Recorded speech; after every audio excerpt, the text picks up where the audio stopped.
Assalamualaikum, mening тұрақты көрермендерім. Бұйырса, бүгін кешке тиеледі екі бұқа Алматыға.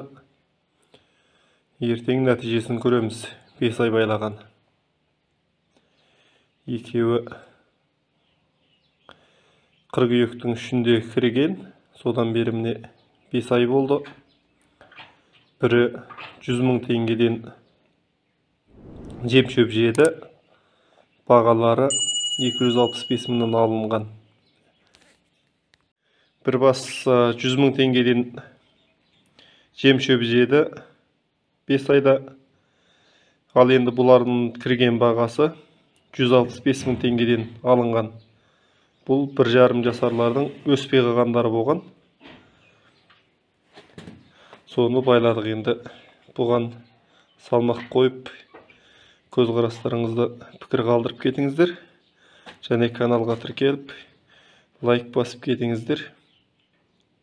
Қазақ тілді арнамызды қолдап, достарыңызбен бөлісіп қойыңыздар. Ал енді бұл кішкентай өспей қалғандарын байлауға бола ма, болмайды ма? Бұны сойылып болғаннан кейін өзімнің тәжірибемді айтатын боламын. Көк бұқаның бел өлшемі, бел орамы апқот 162 см екен. 162 см. Ал енді қасқанықын қазір айтамын. Мынаның кішкене сандары да шыққан.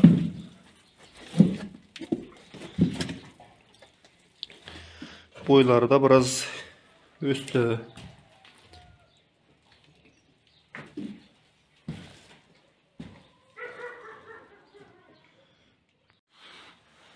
Қасқа бұқаның төс өлшемі 167 болды.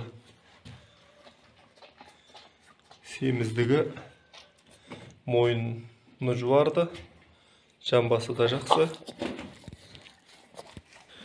Мынау үстін қасып жатыр. Керіліп, созылып алсын бүгін.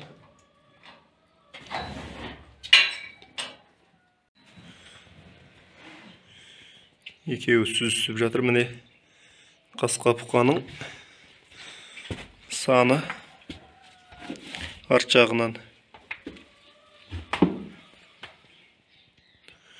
Енді асты тазаланып тұрады.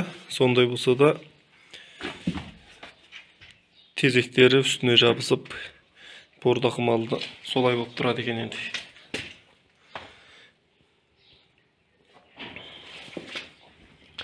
Ертең нәтижесін көретін боламыз. Сол кезде қалай болғанын айтамын.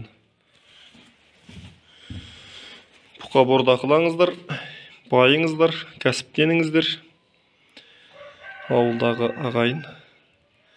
1-2 бас болса да малдарыңызды бордақылаңыздар.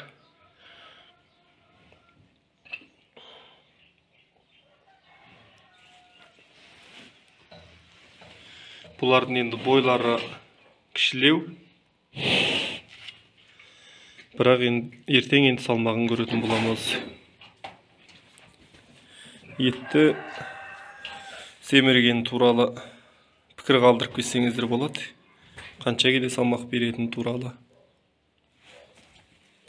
1-2 күнде сойылған туралы видео жариялайтын боламын. Ана тартып қалмады ма? Басында кіріп кетті. Міне тиеп болдық. Бұқаны бұйырса жолға шығады. Ал салмақты болсын деп тілейміз. Иә.